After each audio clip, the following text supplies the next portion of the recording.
Good morning, everyone. Uh, very good morning, everyone, for joining us today morning. And today our discussion is going to be around what can children, or as I would like to call it, young adults do in the climate crisis. So before we get there, let me tell you why we want to have this discussion.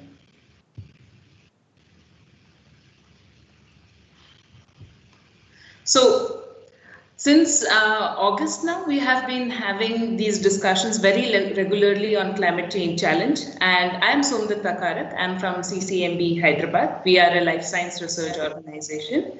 And we want to uh, we want to partner with young people like all of you from schools to devise different ways of fighting the climate change.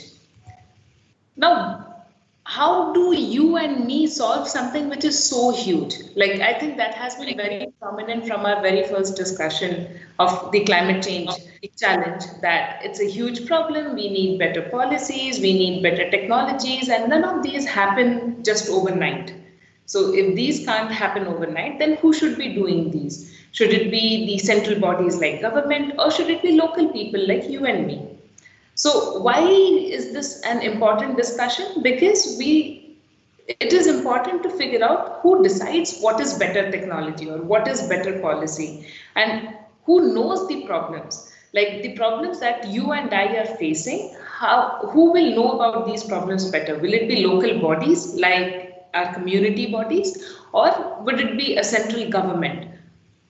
And that is the reason why we thought, I mean, there's no denying, of course, that better government policies and better technology development needs to come in, more research needs to go in for fighting the climate crisis. But at the same time, the local bodies have to also probably come in, because the local bodies are the ones who know what exactly are the challenges of their communities. And with that in mind, we started the climate change challenge, and we wanted to ask, what can local young people do? Who are these young people? Young people for us at the moment are people who are in schools and colleges. What can you guys do?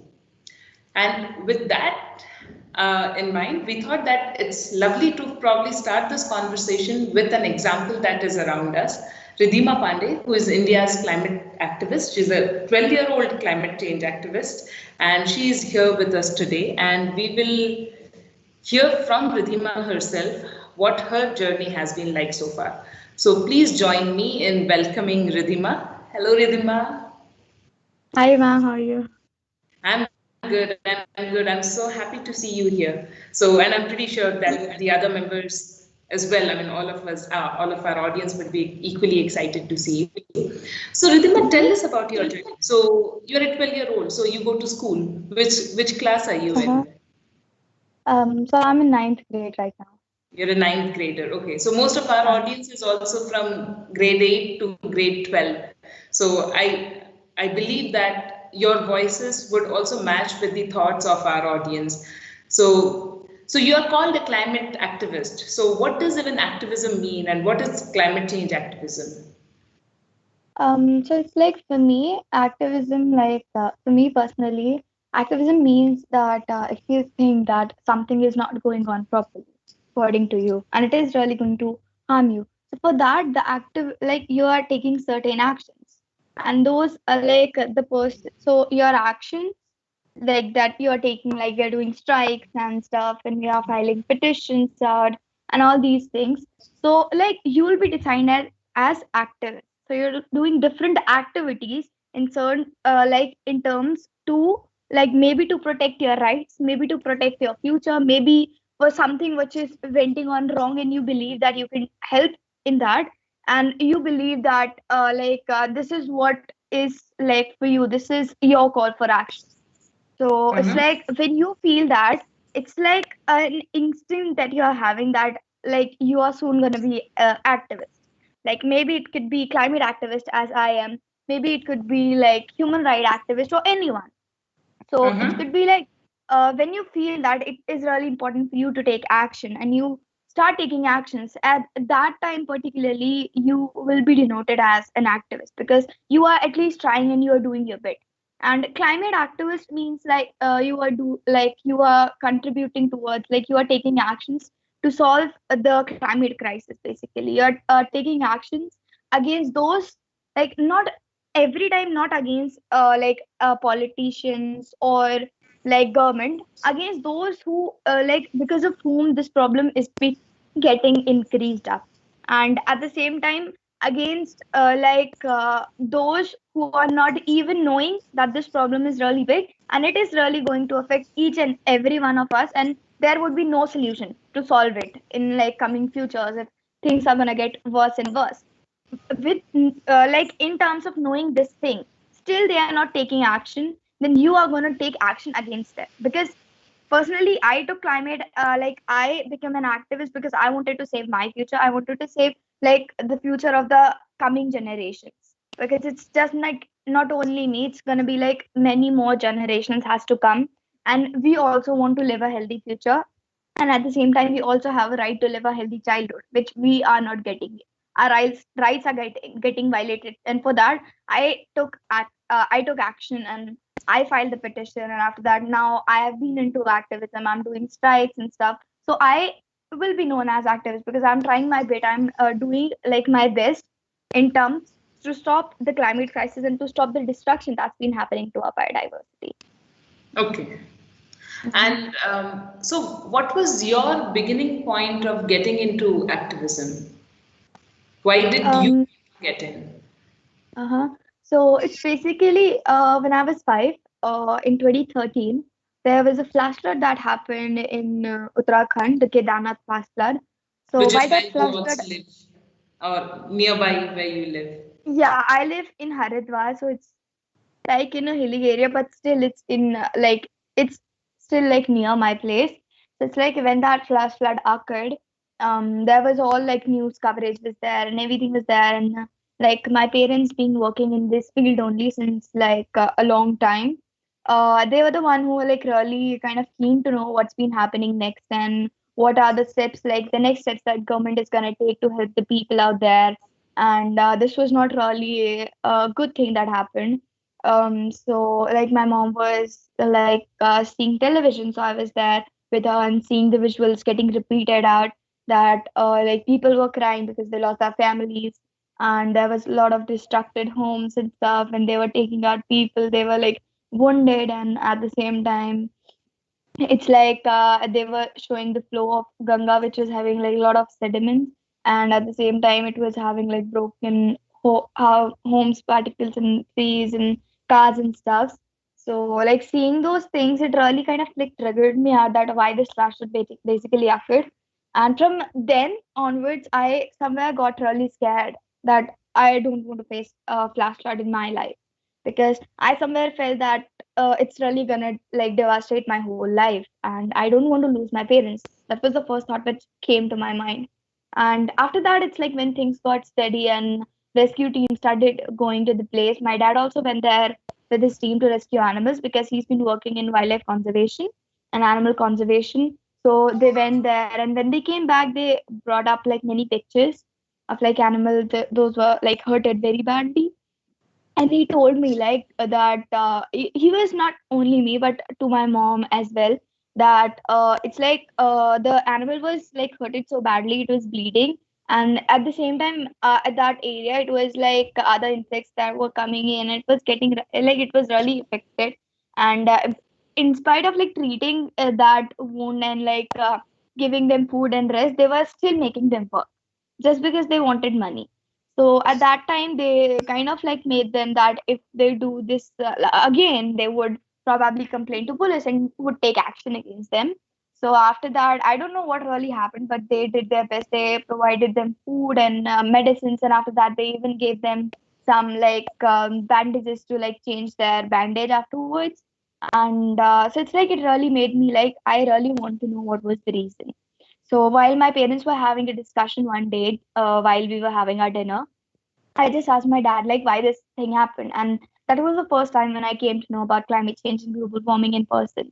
And when I came to know about it, and I came to know that my future is going to be in danger and things are not really going on pretty well right now, even, and they are going to get worse and worse in coming years, I was like, I really want to know more about this, because when it comes to like your life, you really want to know more and you really want to solve that problem. So in the beginning, I was just like, I want to stop flooding, because I thought that because of climate change and because of global warming, floods are the only thing that are happening. So gradually I started learning about the things, and while I came to know that there's not only floods that have been happening, there's a lot that's been happening, like droughts, like glaciers are melting, and at the same time cyclones and everything. So when I came to know about all these things, I was like, this is pretty worse, to be honest, and this is really impacting us all. And when I came to know about air pollution and like how water is getting polluted, how they are like how factories and like other hotels and everyone, how they are like releasing up their waste and chemicals into the water source, and that water source is like kind of like um living kind of spot for people, like many, like thousands and millions of people are living there.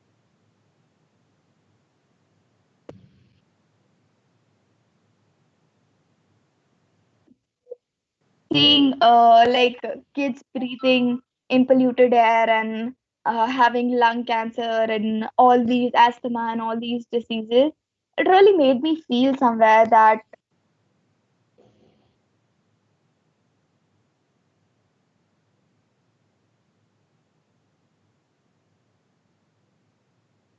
hi, can you hear me? Yes. Okay. So at that time, it's like when I searched up, like who was the reason behind it, like whose responsibility was it, like to make things better. Like the first thing that I saw was like it's duty of everyone, because government can't do it alone, and we as people can't do it alone, because government has the power in their hand, and we have the power to change the things, like in our own societies, in our own homes, and like in our cities as well, like by promoting things out, like by promoting like to use renewable energy and to be sustainable. So we have kind of like power to bring the change, and government has a power like that they can regulate the things out. If someone is not doing the thing properly, they can make them do it properly, because they have that power, they have that power to make rules and to make them follow up on ground. And when I came to know that no one was doing their part well, I really got very disappointed, and I really wanted that why they are not doing it. And then I like digged into the like kind of like how would I explain it? Kind of like I wouldn't say that like in corruption area, but that was the point when I came to know that everyone just focuses on on benefits and profit, money and luxury, and that was all in the list of government and in the list of people as well. So at that time, I really thought like I didn't do anything. I don't ride a car, and I don't own a factory which is doing a lot of pollution, and I don't throw my waste into rivers, and I don't own a hotel which is like releasing its waste into water, and I don't own a like kind of recycling company or stuff which is not doing their work properly. So if it's like we are minors, I'm not owning it, the kids are not owning it, the older generation is the one who is doing all this. So why are we going to be the one who is gonna face all the difficulties? If we haven't done it, so why we are going to be the one who will be suffering? So at that time I thought that enough was enough, and I really have to take actions, and I really wanted to do something. So after that, I discussed it with my dad, and I asked him to do something, because he was the one who filed a lot of PILs and lawsuits for related to environment and to protect the biodiversity. So I was like, you should do something. He was like, you would think about it, what I can do in person, and what how can he help me in that. And after that, after long discussion and thoughts, we decided that I they will file a petition against the government of India at National Green Tribunal by my name, because I was the one who was really interested in. And in 2017, I filed it, and after that, I like became an activist, and since then, I've been working in this field only. So what are the different things that you have been doing since 2017 then as an activist?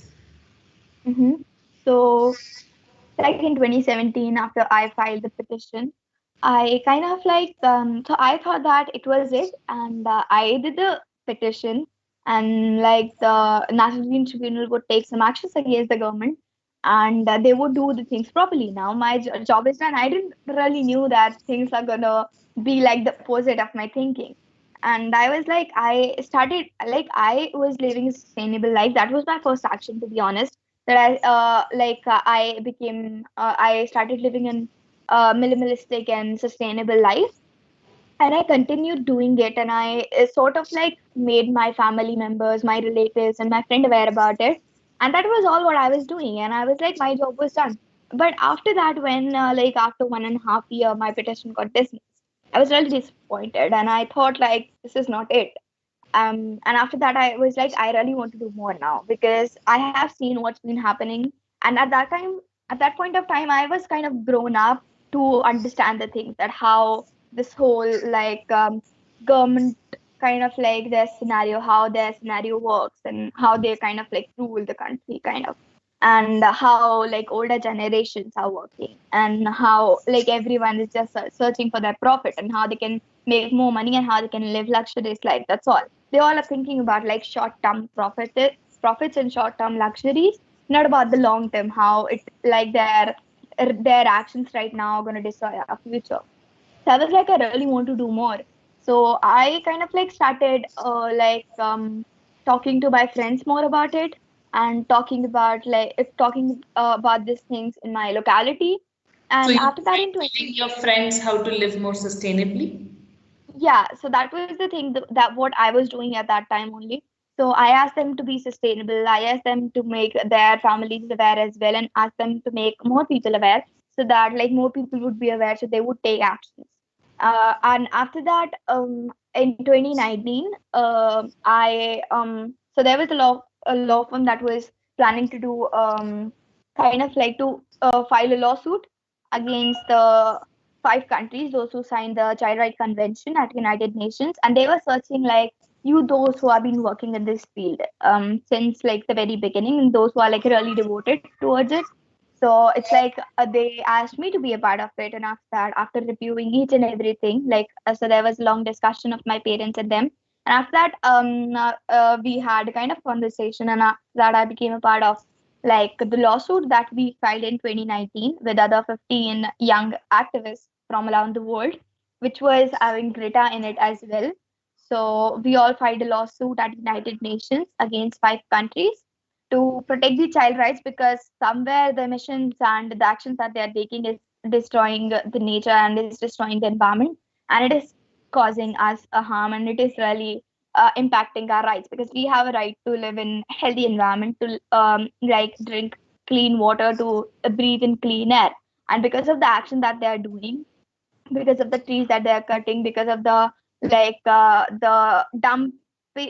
because of the like garbage that is being dumped into water and the air quality, it's like all these things are somewhere violating our like rights, because we are not getting clean air, we are not getting clean water, our surroundings are not clean, and we are like suffering from so many diseases from the very in our childhood only. So we filed that lawsuit, and after that, when I came back, I thought that there was lack of awareness, like a lot of lack of awareness in India, in terms like in youth as well as in, I wouldn't say there is lack of awareness in older generation. It's just like the negligence that they're doing. So I figured out that I would make more and more youth aware, because they would understand why like we kids as an activists doing these things, and why it is important for all of us to take action right now, because it's about our life. And the person whose life is in danger, they are going to be the only one who are going to understand those things, not the older generation, those who are going to like leave this world after some like Hmm. after a few years, to be honest. Hmm. So it's like I started having awareness programs. So uh, I started going to schools and colleges and institutes, and started motivating and empowering schools, like the students out there.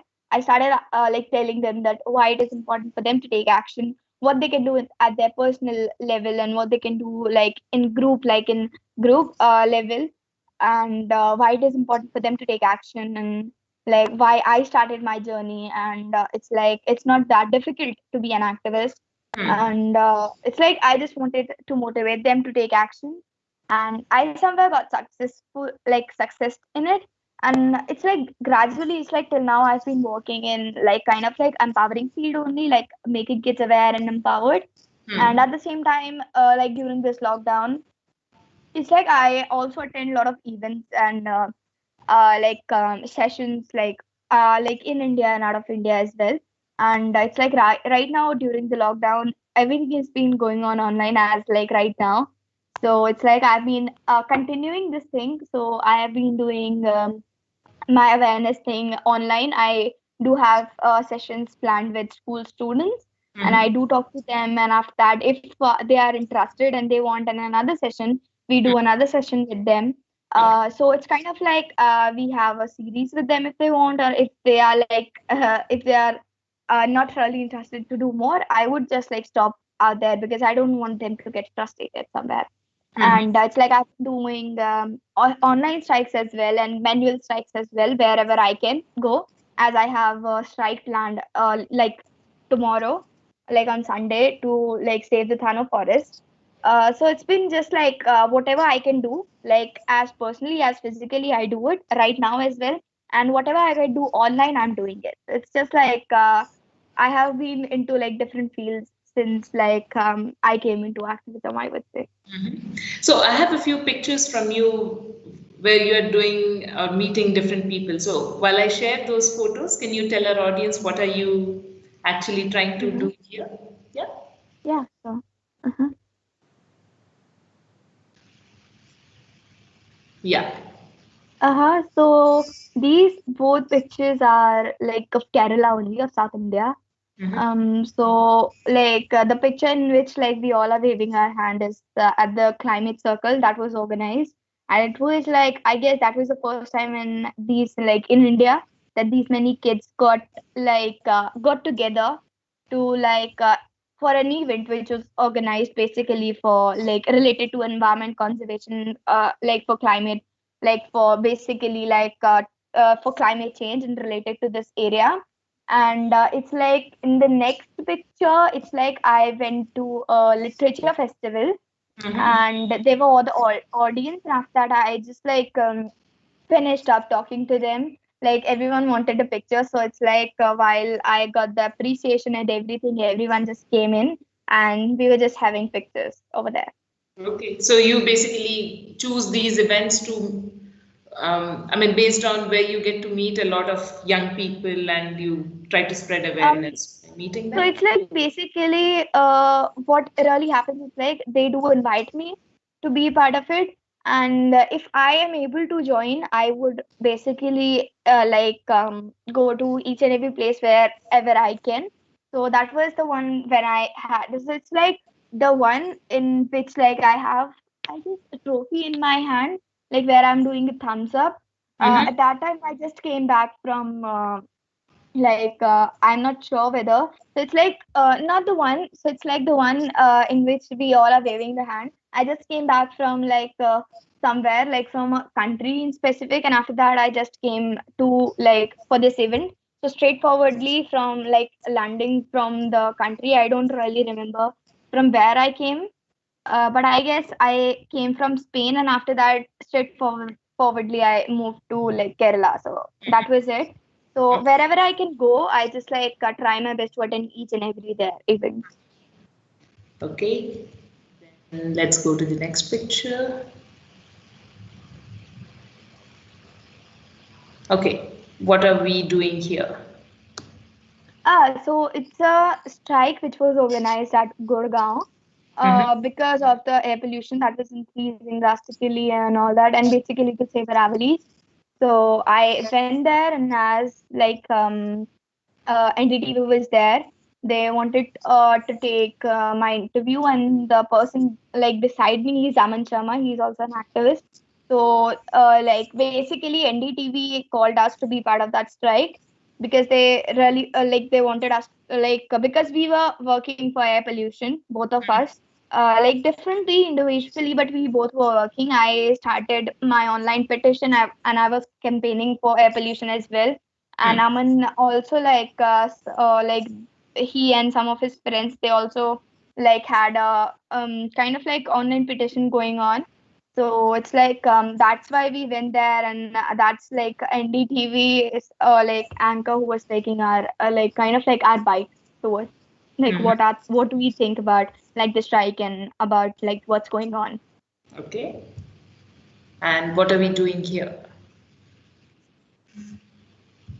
So it's a picture. I think that it's of Noida, if I'm not wrong. So I went to Mhm. Shivnada school. So it's like right now I've been like these pictures are like from the junior wing. So it's Mhm. like the in the one which I'm sitting and like kids are sitting in kind of like there are few like less kids. Mhm. They are like probably of like I guess nursery or LKG, or Mhm. like in the picture where I'm kind of in a hall and there are many kids and teachers. At that time, there are like kids of like the whole junior wing is there, Mhm. and I was addressing them just like I was telling them, kind of like I was trying to explain them the things in a kind of story way, Mhm. like the way which my mom used to like explain me when I was like their age. So yeah. So tell me, I mean, I see like really, really young kids sitting with you, Mm-hmm. and I'm assuming they're all discussing climate crisis in some way. Uh-huh. Do you Yeah, think yeah. kids who are as young as this can also appreciate the problem? Yes, they can, because it's like when I started, I was also five, and to be honest, I really didn't know much about the thing. But as my parents made me learn, and their school is somewhere like promoting these things, they do have like a lot of activities going on related to like environment conservation and like to ban plastic and things like that. So they are doing a lot of stuff. So they're getting information from that like somewhere, because they like most of them really knew the things which I really didn't knew. So it Mm-hmm. was a great thing. Like them telling me like, so you know about this. I was like, I heard about this, but I really don't know like much in detail. So they were like telling me about things one by one, and they were telling me like we planted a tree, we saved a tree. So it's like kids like this can also like understand. It's about the person how they are making them understand. So it's like I opted. So it's like I can also do it, like because it's like if I really wanted, I could also just like go over there and I could address them as like I address like kids of like colleges or institutes, or like kids related like kids of my age. But it's like they do like these kids do listen to stories when you make them like tell a story. They are really interested in these kind of stuff. So I specifically like when I address these kind of like small age students or kids, I do prefer like telling them the things in a kind of story way, so that they can like kind of imagine that more. And most probably if I do have time, I kind of like try to prepare like an animated thing for them, so that they can like connect more. And it's just about like the way their parents, their teachers, and the one who is explaining them, and Mm-hmm. they can also like relate if they really want to, I would say. So, and so the final thing that I wanted to discuss with you, which is also the context of our all sitting here together, is how much you think that the young adults, people like you and many of our audience, can become a part of this climate crisis. I'm also asking you because it's not just you, you are also in touch with many others like you from across the world. So, what are the kinds of motivations for all these young people to come together to fight in climate crisis? So it's like basically what I think is like there are like many kids into activism in terms, and all of them somewhere are basically it's like all of them are trying to do their best. Mm-hmm.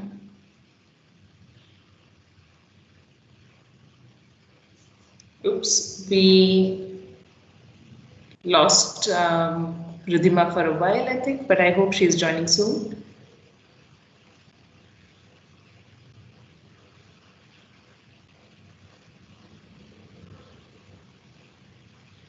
Hi, Ridhima, yeah, I got disconnected. Sorry. yeah. So basically, Yeah. we were discussing what are the different things that you think young people can do? Mm-hmm, mm-hmm. So it's like for me, basically, to be honest, there are like many youths, those who are coming into activism in terms, and to be honest, it's a real issue that needs to be addressed right now, mm, that most of them are coming into like activism because of because they think like this is the issue which is giving us a lot of spotlight, and which is giving us a lot of kind of like media coverage, or kind of like profit in terms, because lot many people as youth, I would say in specific, many of them want to do stuff. So I was like, tell me what you want to do and I would help you out. And I would, like, if you want any kind of, because it's like, to me personally, I can't really give you material mm, that I can give you reports or research, because I'm the one who is like, who really struggles to get those things. So it's like I can't be like that. You want material on this, I could provide it, but I would try my best to help you out. If you want, if you're organizing anything, or you want people to join in, I could help you, I could promote it out. If you want me to come and join you, I could join you out. And it's like you can ask me for any of the help. So they, like, most of them would be like, how do you went to UN? We want to go to UN too, we want to go to other countries too to attend events. I was like, there are many conferences going on, you can attend them. They're like, no, we don't want to attend them. We want to be we want to go there as a speaker. I would be like, they do invite me. I don't know how you can go out there. And for that, you really have to do a work which is which kind of, uh, which is kind of like remarkable, to be to be honest, because it's like you, at least you have to do something, and you really have to do a hard work for that, because it's like, unless and until you're doing your best, and you're trying to make a change, no one is really gonna know you that who you are. So they'd be like, no, no, tell us like what can we do like in short terms, that like in some in coming year or so we could be like just like famous like you. I was like, I don't really know. It's mm, like, and some activists are like those who are like trying their best, as because it's like being an activist is a kind of tough job, to be honest. Because it's like, if you are an activist like me, who is concerned about awareness, and who is like attending events in India, out of India, and like trying to make youth come together and get united, then there would be different problems for you. There could be financial problems, because it's like you're not really your financial background is not really great as mine. So you would sometimes you would struggle to go to a place which is like, which that event could really make like really big change, and you really want to attend that, but it is like real far from away. And the people, those who are like make like calling you to come, they are not really able to bear your expenses. So maybe you can try sometimes, but sometimes it happens to me as well. If the event is not like kind of like nearby, I can't really attend that, because it's like, though they are not really able to bear my expenses, and I wouldn't really like make them pressurized to it, because I know like there are certain kind of restrictions from them as well. And to be honest, I from North India, I can't like go to South India on my own. So I would be just like, I could do it, I could give you a video, I could do stuff like this, but I can't really come out because of like my financial problems. So mm, this could be a problem for you. Or if you are a student like me, like probably every activist is a student. So if you're doing like a work like awareness, like I am doing, so you travel to different schools and like talk to them, because like I prefer to go to their place and talk to them in person, so mm, that I could connect with them, and at the same time I could answer their questions. They could ask me questions and I could ask them questions. So it could be more like relatable, because it's like, if I do send them a video or clip, I don't know how many of them are gonna watch it and how many of them are gonna have questions. mm, And like even like most of them wouldn't even listen. So mm, it's like, I don't want things to be like this. I really want to, like, if I am doing certain thing, I want that to be impactful. mm, And for that, I do travel a lot, and it really impacts. To be honest, it really impacts my studies and my academics and everything, because it's like what really happens. It's like I do skip my school a lot because of my activism, and it's like schools doesn't give you grade if you are taking photos like photo states of your each and every subject, and if you're not taking part in any of the activities like which is gonna give you grades, or if you're not really making any kind of projects. So it's mm, like my school do so if I do have less attendance, they still allow me to like give my exams and stuff, because they know it's like like I'm doing my activism and stuff. So my school have given me this. They have just became lenient just in my attendance. So they would be like, okay, we could still manage with your attendance. We could like make them half days or like making like putting them on leave. You can still give the exams. But in terms, it's like I do have to complete my like notebooks on my own. I do have to uh, like I do have to wake up all nights to complete it. And in terms to study as well, it's really difficult to understand the things out in terms of like maths and science, and sometimes like understanding like history, because it's like it's upon like because teacher can explain you like much more in a greater way than you personally like reading it, because it's like most of them they do tell you like this is important thing and this is not, and you should like this chapter is important, study this more. But I'm not there, so I don't really know which chapter is important or which particular topic is important. So I do have to go through like each and everything, and since I haven't like studied it before, I need practice. So for that, it's like during my exams I do like wake up all the night, and it's a struggle for me, to be honest, because I never did it before. And it's a struggle for my parents as well, because it's like someone has to be there to make me like wake up while I got sleep, and just to like if I have any problem to make me understand. And for that I have like most of the time I have made my like tuition teacher like wake up half in the night, and I would be like, I have this question, and she'd be like, okay then. So it's like a lot of struggle, to be honest, and at the same time you would face a lot of backlash as well in terms from people, like you're doing it for fame, you're doing it for money, someone is using you, or you have been brainwashed or stuff like that. So it's like these are the things from which you have to deal as well. So it's like if you are a real activist, if you really want to bring a change, then you wouldn't really care about these things.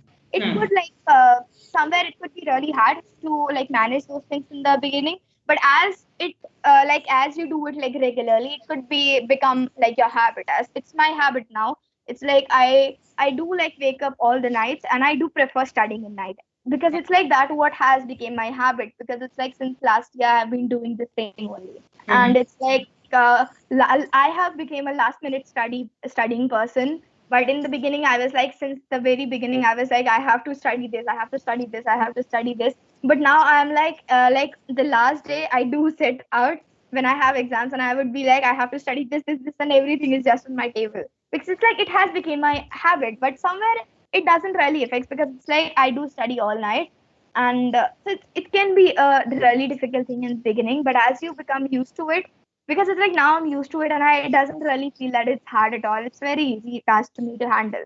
um so it would be like great if you really want to be an activist. These are the things which could affect you. There could be like more things.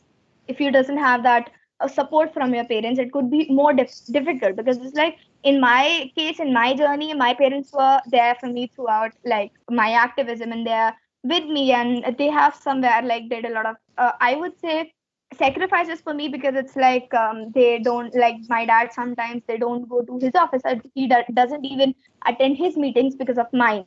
So it's somewhere they are also like playing a very important role in it. And in terms like from like it also depends on like how much do you want to bring a change.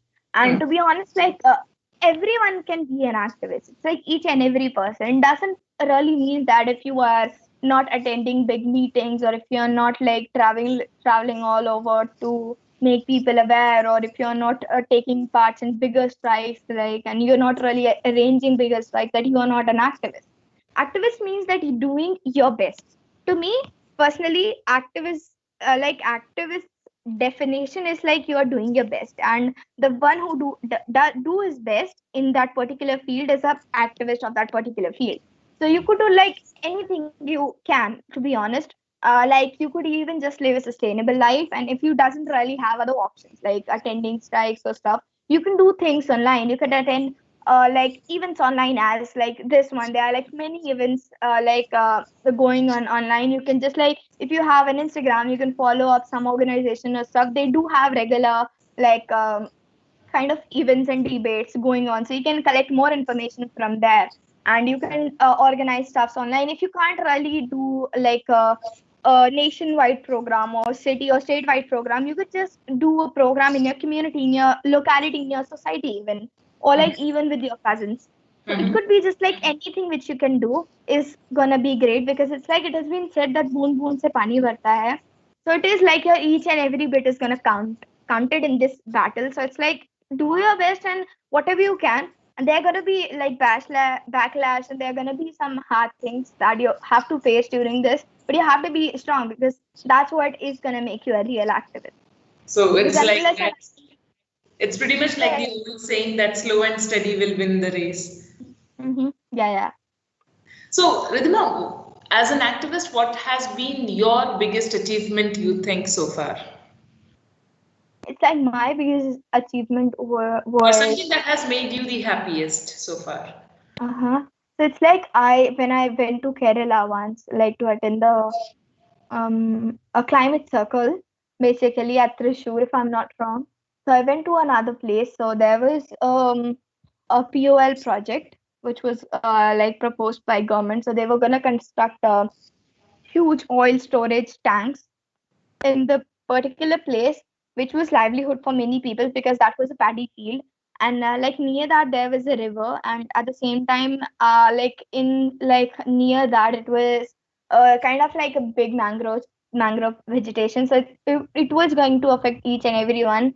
And since like after like its after effects are also going to be very worse, because it's like once it's going to get constructed, many people's like those who are working there as like caretakers and stuff, because it's like landowners, they only wanted profit, so they would get paid for that. But the ones who are taking care of that particular area, those who are like working as like kind of like workers over there, they're not going to get anything. And since like they are working in these fields, they're not going to get jobs easily, and it's about their family. So it's like it could be like by their wages, their maybe their family is eating food, or maybe their kids are going to school. So it's going to impact each and everyone. It's going to impact the coming generations, their future. It's going to impact them, and it's going to impact like their society as well, because it's like if they are not really going to be healthy, or they're going to if they are not going to be like more educated people, then the society is also going to get somewhere affected, and overall it is going to affect our whole country, to be honest.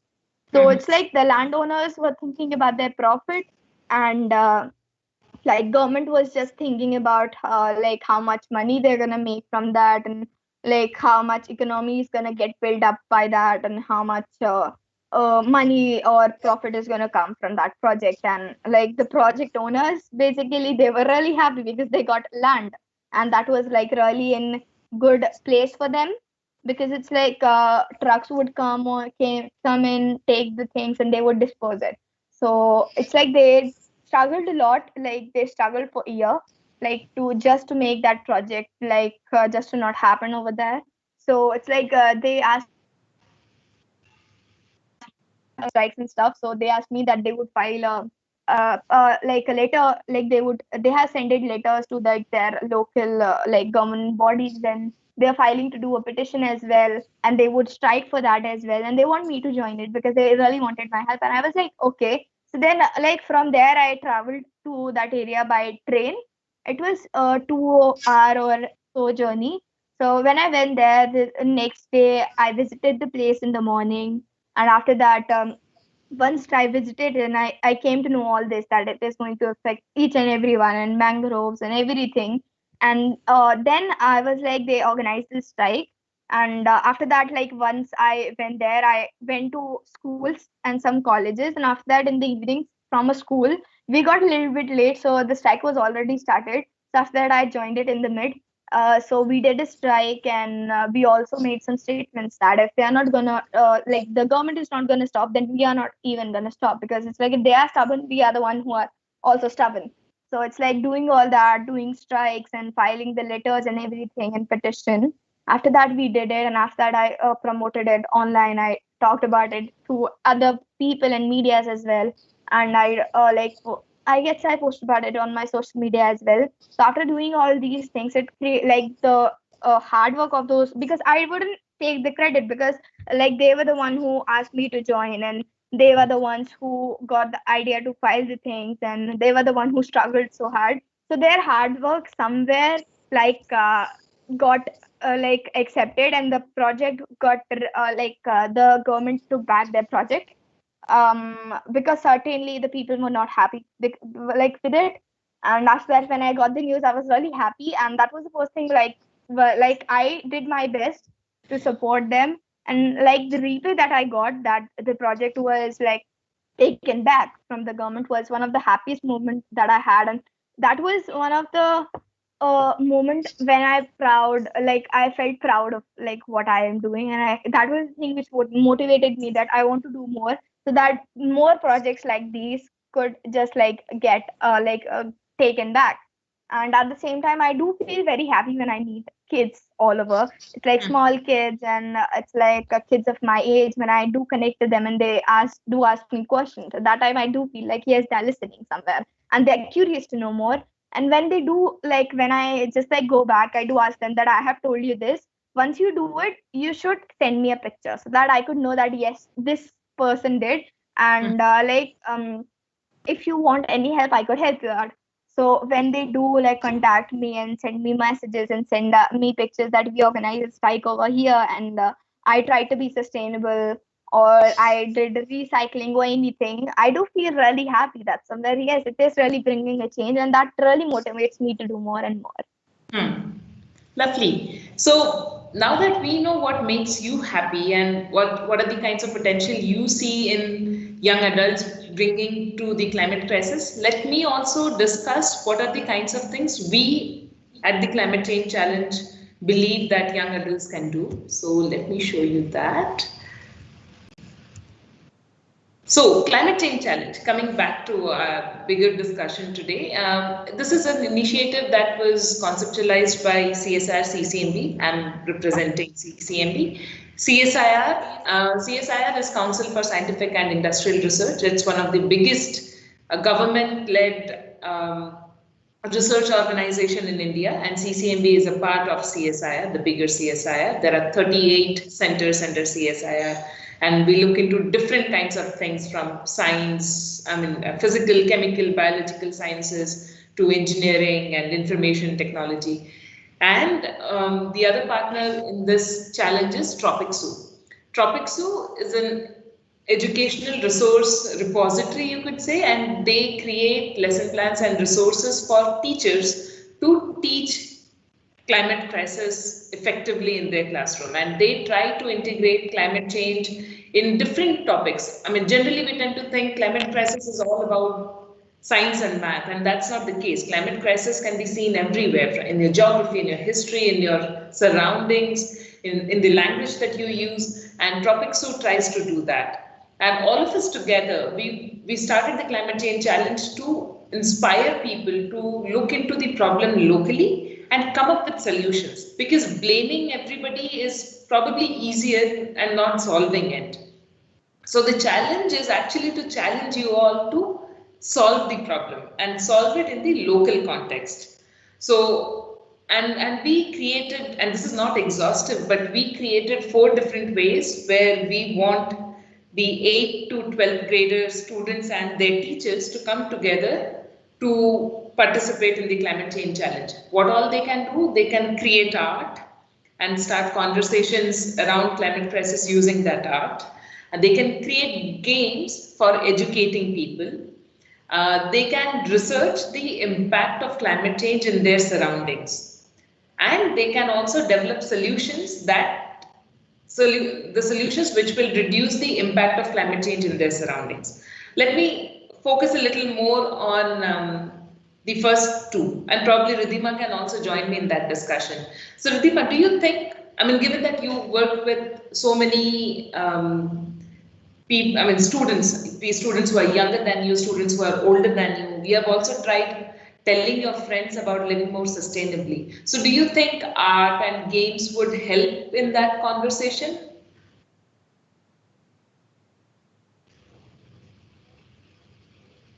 Yeah. So I feel that like as much as it's going to be interesting, kids are going to take more part in it. As I said like earlier, that small kids, they are more interested in stories and anime and all these things. So we could so I try to promote it in that way. And to be honest, like kids of my age and like kind of like older than me or sometimes like younger than me, they do prefer like sports, games, and other activities like singing, dancing, or debates, and all these things. Awesome. So in this challenge also we have the possibility of participants sending us images as well as audio and video files. So if you want to create songs around climate crisis, or how climate crisis can be avoided or solved, you are open to create art around all of them. You can develop indoor or outdoor games. You can also develop video games if you think that your friends prefer playing video games more. It's all up to you. And why we want to give you this possibility is that you will know what your friends and what your surroundings want. If you think that your surroundings, the friends around you like to play outdoorsy games, then probably it's better to develop outdoor games. If you think that they are more hooked on to video games, then probably it's better to develop video games. And we want that possibility to remain with these students. Researching the impact of climate change in your surroundings. So how do you even know that climate change is happening in your surroundings? If you want to start, for example, if I want to go and tell somebody that, hey, there is climate change happening, then I need to show them some kind of data. And different parts of the world are getting impacted due to climate crisis in different ways. So we want the participants to find out what are those ways that your surroundings are getting impacted. The fourth possibility is creating solutions to reduce those impacts. So for example, do you see that climate change is impacting health in your surroundings? So if you can find that out, that will qualify in the topic third of research. If you can figure out solution to reduce the impact of climate crisis on health, that will fall under topic 4. However, I realize that these will also require more discussions, and our next session on October 31st, we will be looking into how to design these research problems better. So people who are interested in topic 3 and 4 especially, please do join in our next session too. And for people who want to get into making art, you probably should look into the comics that we have been creating in the Climate Change Challenge. And you should also look into the resources that Tropicsou has made. So Tropicsou, like I mentioned, they create lesson plans around climate crisis, and they integrate with different topics that you already study in your classroom. So especially for the teachers who are attending our session, the Tropicsou lesson plans will be probably very, very helpful for you. And if you want to discuss more on what kinds of projects you should be doing and how you should design them, then you should be coming for our next 2 sessions. The next one, which will happen on October 31st, will be on how to design a research project. It will be on design thinking majorly. And the last final session will be happening on November 14th, where we will be talking about what kinds of research projects that school teams can even take up. When you're participating in this challenge, these are some of the things that you need to keep in mind. Each team can have 1 to 4 maximum members. Out of those 4 members, 3 of them have to be students from grades 8 to 12 and a teacher who can be from any discipline. So I will repeat that we are not saying that climate crisis is only for science and maths teachers. We are saying that climate crisis requires people from various disciplines to come together.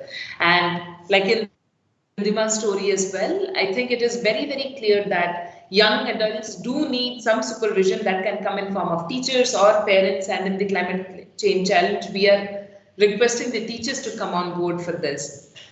What we want in your entries is originality. We will be celebrating the original entries, original art form, for example, and we will not encourage copying art from others, because internet probably will give you a lot of content, but remember that that content is not based on your local surrounding. You see your local surrounding, so you know it better. So please create original content based on that, and let's make it fun.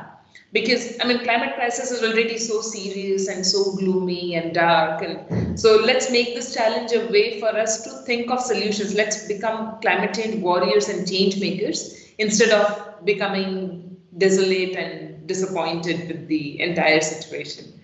The submissions open today, which is October 17th, and it will close on 13th December. So you have roughly 2 months to put in your entries. From every category, so there are 4 categories that I described a little while back. Top 3 of those categories will be awarded, and a total of 10 entries will be selected for mentoring and refining their ideas. Because, like Ridhima also said, that these are all slow and steady games. I mean, every drop of water will fill up the ocean, or every bit of your work will need to be worked on more and refined better to actually make a bigger impact. So based on the entries, the quality of the entries and the availability of the correct mentor for those projects, we will be selecting 10 entries among those to who can probably take their ideas ahead with us. And with that, we are done with the presentation today, and we will open up the discussion for questions from the audience. So let's see if Rahul has any questions already. Rahul, do we have questions on the YouTube? Uh, Hi. So not many questions as such because this is testimony to what a wonderful talk Ridhima gave, and kids have said everything was so clear that I don't have any questions. We are trying to maybe have Ridhima, maybe could you possibly just speak to your audience right now who are students from I think class 6 to class 10 or so, and sort of, I know you've talked about your journey, but if there is a message you would like to give to them, and then let's see what sort of responses they have, and I can bring that to you then. Yeah, so it's like the message that I would give in person would be that, as I said earlier, that um, like do your best, and to be honest, like unless and until you're gonna change things, like unless and until you're gonna come out from your comfort zone, you're not really doing your best. Because if you are in your comfort zone, and if you are somewhere like living in your kind of like luxurious life that your parents are providing you, until and unless you skip that out, if you unless and until you come out of there and you try to live like kind of a life in limited resources, and a life in which you feel that it is not only gonna somewhere somewhere is gonna um kind of improve the conditions right now, but somewhere it is also going to like affect the species as well. It is really gonna provide them more and more, because it's like as like our luxurious our needs grow, there's like lot more resources that has to be put together to make our greed, because it's like over need is considered as greed. So it's like, so our to fulfill our greed somewhere, it's like a lot of resources has to get together, and those resources are like these resources and forest land, it's not only for us, it's for the other species as well. And the ideology that and in terms like to have access to those like resources, what ideology we have created is that humans are superiors, and humans are the most important species than others, and other species are just to maintain a balance or just in the environment. But it is not the truth. It's like the environment, the lands, the forests, and all these resources are equal for us and for those for those species out there, for animal species out there as well. Like they're equally important for them and for us as well. It's really important to notify that how many resources we need, and it's like how much we are using. So it's like try to come out from your comfort zone and try to change mindsets of other people's. And it's like again, it's like try doing your best, and it is really gonna make you see the change. Thank you. That was really wonderful, and it's really commendable because the view that you have presented is one which is very empathetic, right? And so you're Mhm. not viewing the human species as being the only species which has to be taken care of. Mm. But when you look at the world around you, whether it is your friends in school or people that you see, uh, how easy do you think it is for somebody of your age and even somebody of, let's say, our age to actually reject consumerism when it's all around you? I know it's a little difficult question because this one Mm-hmm. is driven by saying a personal choice that you are Mm-hmm. making to live sustainably Mm-hmm. is something that we should all advocate for. Mm-hmm. How easy do you think it is for, let's say, the young to actually adopt something like that? And can you give some tips and pointers so that people can maybe do this without feeling like they're compromising on their life quality or something? Mm-hmm. To be honest, it's not going to be easy because it's like when a person steps out from their comfort zone and when they try to live in limited resources and in limited like kind of luxury, I would say that it somewhere feels very difficult to be like, because it's like if I give you preference that it's really hot today and you have a preference that you could use your fan or you could use your AC, everyone would be like, I want to use AC. And even if it's like in offices and like in schools and like some of the staff rooms as well, it's like ACs are going on like each and every time. Like to be honest, if the office is going on like 24/7, the ACs and lights and everything is switched on for 24/7. And even most of the time, I have seen people in their offices wearing jackets in summers, and I would be like, why you are wearing a jacket? They would be like, the AC is gonna be in the same kind of like temperature and it's cold, so we wear sweaters when we feel cold. It's like, why are you wearing sweaters? Like you can even ask like the like kind of like the people, those who are like maintaining the temperature to reduce the temperature. Or you could like, in spite of having ACs, you could have fans.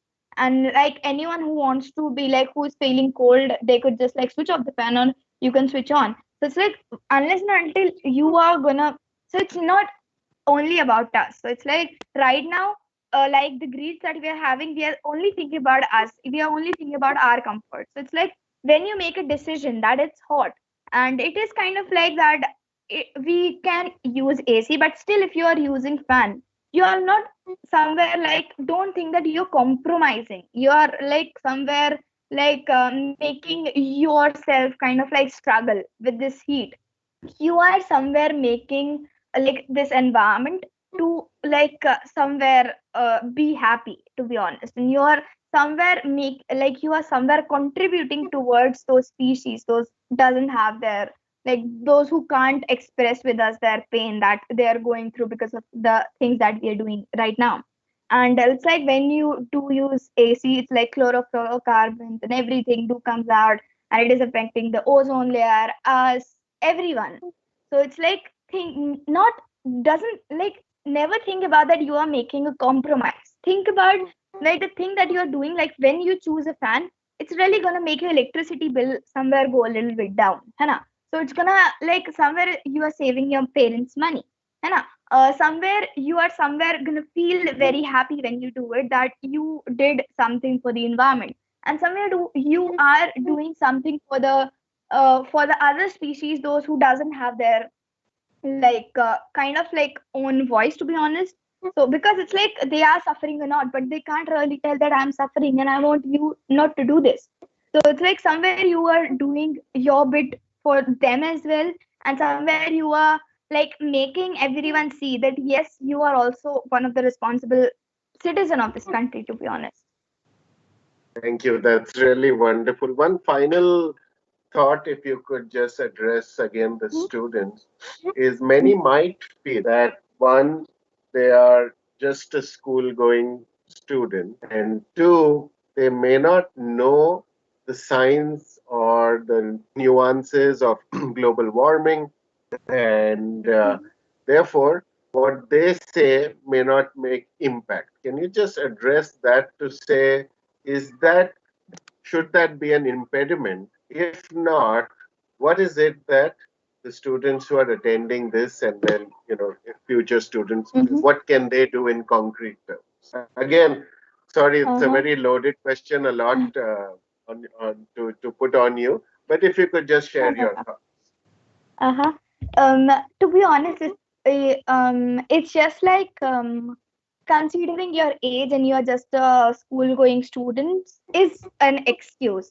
If someone is saying that, oh, I'm just if you are of my age, I'm just 12 or I'm just 13 or I'm just a teenager, I'm just going in ninth grade or 10th grade. I have so much work on and I can't really do anything. So it's to be honest, it's just an excuse that you are making to yourself, not to anyone else.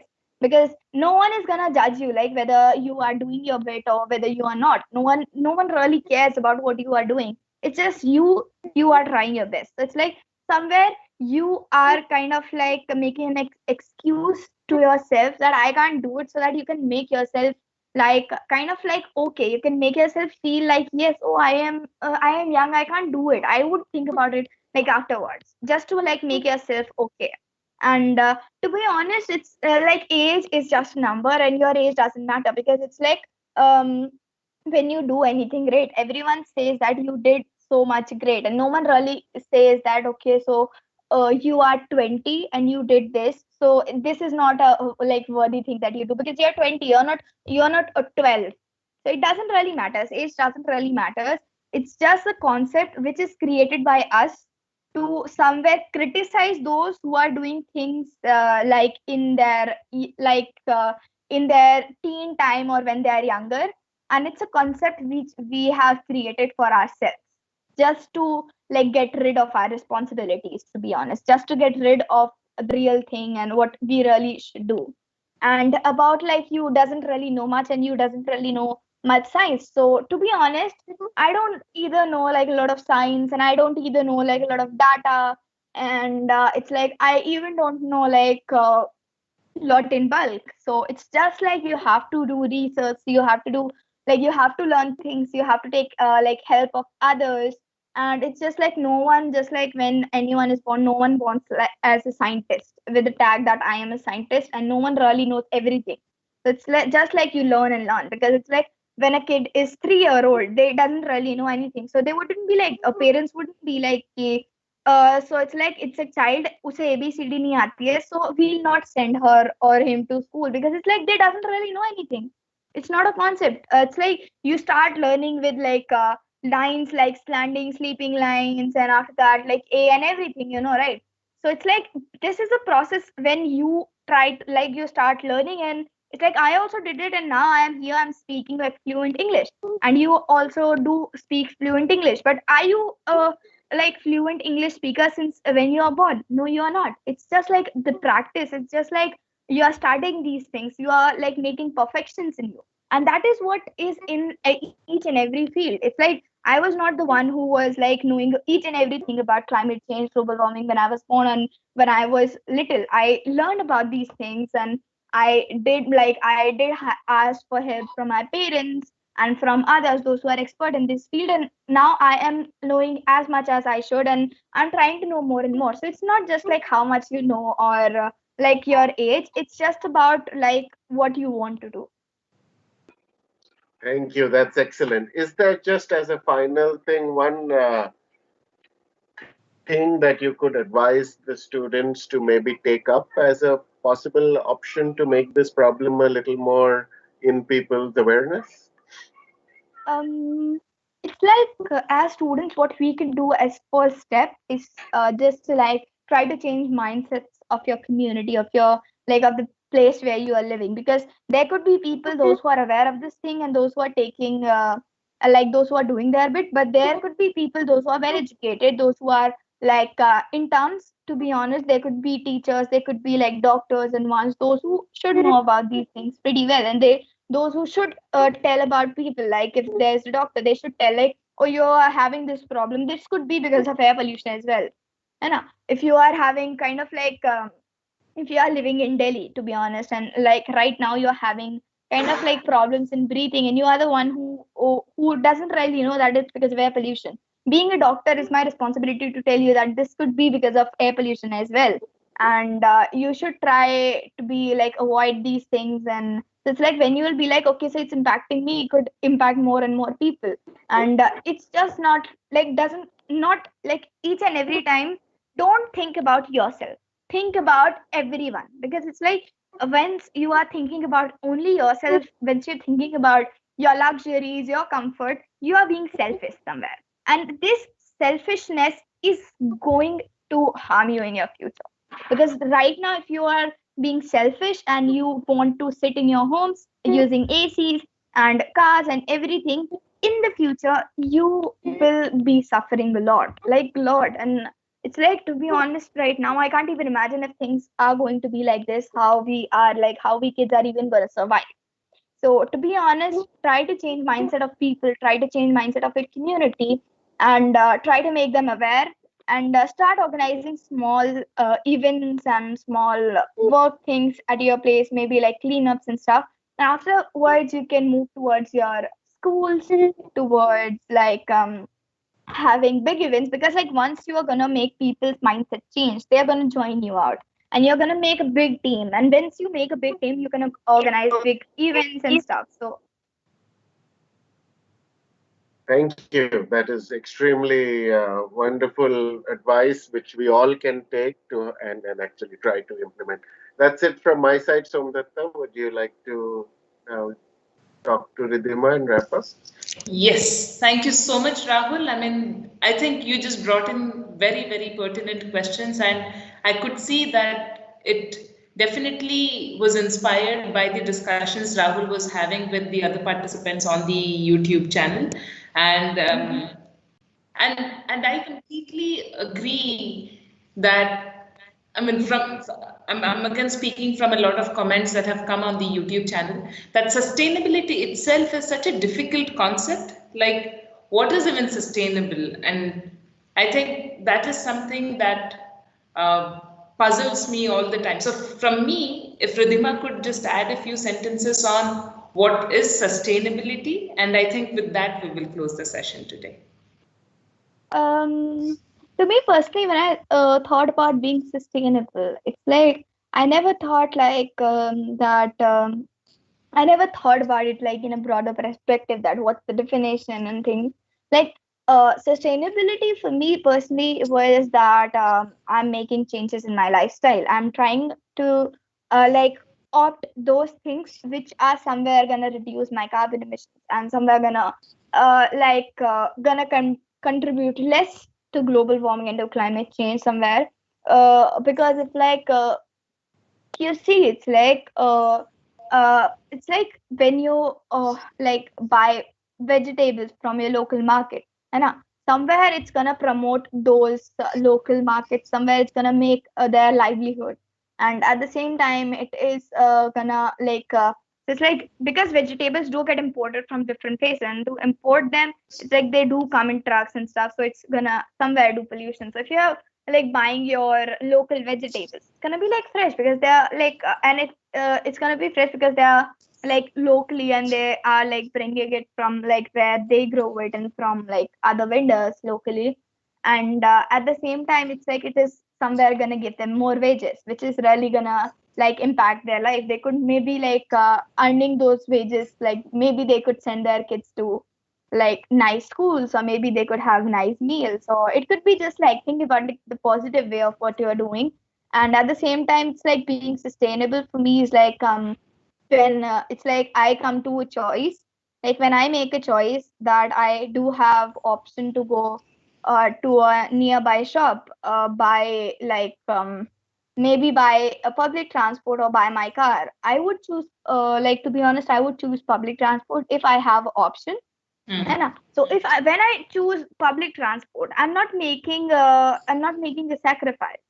And somewhere it's like the public transport, when I'm gonna use it, I'm gonna see the condition of like how the things are working. And at the same time, I'm somewhere like coming out, because it's like every time I'm traveling in my car, it's somewhere it is not like really good to just like every time when I'm traveling in my car. You usually have different experiences. And at the same time, it's like your like same time, it's like the same thing. It's gonna give wages to the other person as well, those who are working like in that particular like a public transport area and stuff. And at the same time, it's like when I do come to option that I can take. I could buy a plastic water bottle whenever I want, or I can like carry my own water bottle. So I would choose my own water bottle without even thinking about, like, it is not a sacrifice, to be honest, that people do would feel, because it's like it's gonna save your money. And it's not gonna somewhere contribute to plastic pollution, and somewhere it's like you are showing other people that it is not because it's like carrying a water bottle is not gonna be like that. Water bottle is not gonna make your bag much heavier. So you could Absolutely. taking those things as a step towards nicer future, thinking about everyone and thinking about like the long term effect that your actions are gonna be, is just like trying to be sustainable. And to be honest, I have never really dig deep into like explaining example of sustainability or stuff. It's just like when you come out of your comfort zone, or when you try at least to think about others as well while you are taking that decision, is somewhere like you are trying to be like a good and reasonable person. And somewhere if you it is reducing your carbon emission, if it is like really gonna reduce your contribution towards climate change and global warming, it can be considered as living a sustainable life for me. So would it be correct to say that sustainable living is basically judging your every life action in a way that you see if it is going to impact others in a positive way or in a negative way? I mean, and you try to Yeah, keep like it for being me, yeah, positive. this could be a definition of sustainability. I wouldn't say this is the perfect definition because this is not, but for me personally, this is what I feel is the definition of sustainability. Great. So that's what Climate Change Challenge also tries to do, and we hope that in the coming 2 months we get to see a lot of creative solutions on how to live more sustainably. Because the more sustainably we live, the lesser impact we produce on the climate and also create better lives for others. Uh-huh. So thank you very, very much, Ridhima, and on behalf of CCMB as well as all our audience here today, and Tropixu and CSIR.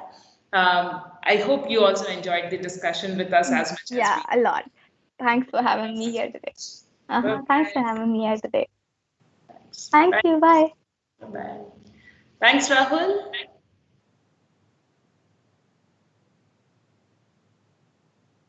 Thank you. That was wonderful. Great. So I'll stop the streaming.